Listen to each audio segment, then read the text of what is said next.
আসসালামু আলাইকুম, সবাইকে আমার চ্যানেলে স্বাগতম। আপনারা সবাই কেমন আছেন? আমি আল্লাহর মতো অনেক ভালো আছি। আমার মেয়ে বলতেছে চিকেন খাবে, সেজন্য ওকে চিকেন দিলাম। ও সকাল না হইতেই চিকেনের বায়না ধরছে। তো ওর বাবা কাল রাতেই চিকেন নিয়ে আসছিল, পরে এখন এই চিকেন ওকে দিলাম। ওদের স্কুলে কিছু কাজ ছিল, স্কুলের কাজের জন্য আমার একটু বাইরে যেতে হয়েছে। আমি বাইরে যেয়ে কী করলাম, কী কিনলাম, সেটা আমি আপনাদের সাথে শেয়ার করব। আপনারা যদি আমার ইউটিউব চ্যানেলে নতুন হয়ে থাকেন তাহলে প্লিজ আমার চ্যানেলটা সাবস্ক্রাইব করে দিবেন। ফেসবুক পেজ থেকে ফলো দিয়ে পাশে থাকবেন, লাইক দিবেন, শেয়ার করুন, দেওয়ার সুযোগ করে দিবেন। স্কুলে আসছি, স্কুলের তো রাস্তার অবস্থা সেই রকম খারাপ। এই যে দেখেন রাস্তায় পানি উঠে বসে আছে। এটা এই যে জেবাজিনা জাইনের স্কুল, ওরা স্কুলেই পড়ে।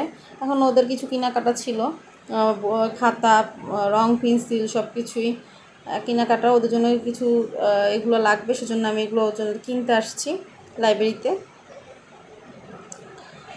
যা যা লাগবে তাইতেই ওদের জন্য সবার জন্য কিনে নিলাম। এখন আমি আর কিছু মাটির হাঁড়ি পাতিল কিনবো চিন্তা করতেছি, সেজন্য আমি মাটির দোকানে গেছি। এখন দেখলাম যে মাটির জিনিসগুলোকে ভালোই লাগতেছে, দেখতে খুব সুন্দর লাগতেছিল। তারপরে আমি যে সব জিনিসগুলো কিনলাম, আমি কিছু কিছু জিনিস কিনছি সেগুলো রান্নার জন্য। দুটো পাতিল কিনছি, তারপরে আপনার কিছু জিনিসপত্র কিনছি, ওগুলো কিনে বাসায় চলে আসছি। আসলে মাটির জিনিসের মধ্যে যে কোনো কিছু ডেকোরেশন করলে সুন্দরই লাগে, ভালো লাগে দেখতে। মাটির জিনিস দেখলে আমাদের অনেক আগের যুগের কথা মনে পড়ে যায়, যেটা নাকি আমরা সচরাচর অনেকেই এখন মনে করি মাটির জিনিসে খাওয়া তো ভালো লাগে না। আসলে সব কিছুই ভালো লাগে। এই যে আমার সব কেনাকাটা হয়ে গেছে, পরে এখন আমি বাসার উদ্দেশ্যে রওনা দিচ্ছি। এই যে আমি শাক নিয়ে আসছি, এখন শাক কাটবো। শাক কেটে রান্না করতে হবে, অলরেডি এমনি দেরি হয়ে গেছে দুপুরে রান্না করার জন্য তাড়াতাড়ি করে আমি শাক কেটে নিতেছি।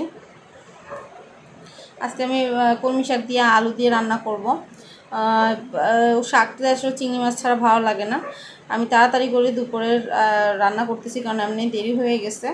এই যে আমি বাইলা মাছ ভাজি করে রাখছিলাম, সেই বাইলা মাছটা রান্না করে নিতেছি তাড়াতাড়ি করে, কারণ এমনি দেরি হয়ে গেছে। আমার বাচ্চাদের দুপুরের খাবারের জন্য দেরি হয়ে যাবে। দেখেন এই যে আমার রান্না হয়ে গেছে, বাইলা মাছ রান্না হয়ে গেছে। দেখতে কেমন হয়েছে আপনার কমেন্টে জানাবেন।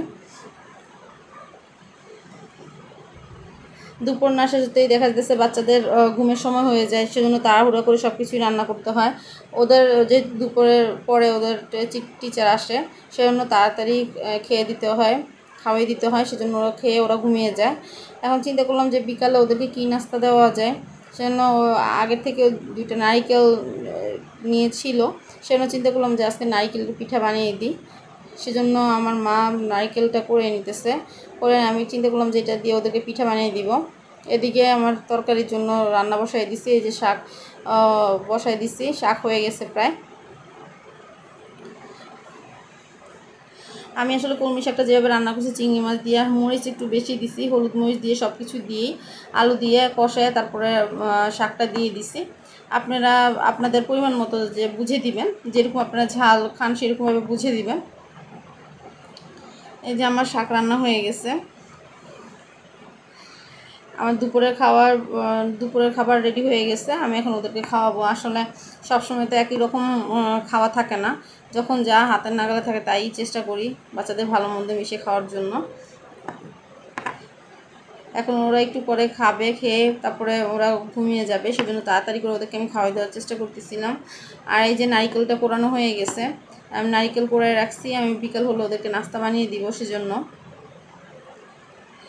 নারিকেলটা অনেক সময় দেখা যায় ঠান্ডার সমস্যা করে। নারিকেল অনেকে খেলে যে বলে যে ভালো লাগে না, সেজন্য আমি আগের থেকে কাঁচা জিনিস ওদের কত বেশি খাওয়াই না। যেহেতু আমার পিঠাটা হয়ে গেছে বানানি, এই যে দেখেন আমার নারিকেলের পিঠা বানানো হয়ে গেছে, সেজন্য আমি তেলে দিয়ে দিতেছি। আমি একটা একটা করে তেলে ভেজে নিব। এই যে দেখেন আমি পিঠাটা আমি চুলায় দিয়ে দিছি। আমি এক পাট করে পিঠাটা আমি করে নিতেছি।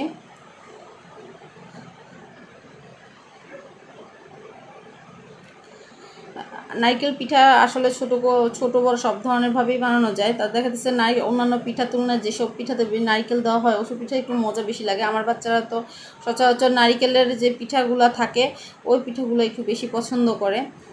দুধ পুলি বলেন নিয়ে বলেন সবগুলো। এখন ওদের জন্য আবার আমি একটু অন্যরকম একটু কিছু করছি, খাজা যেটাকে বলে। আমি চিনি শিরা বানিয়ে রাখছিলাম, সেই চিনি শিরাটা আমি খাজার উপর দিয়ে দিতেছি। ওরা এই জিনিসটা খুব পছন্দ করে। আমার ভিডিওটা কেমন লাগতেছে প্লিজ কমেন্টে জানাবেন। আল্লাহ হাফেজ।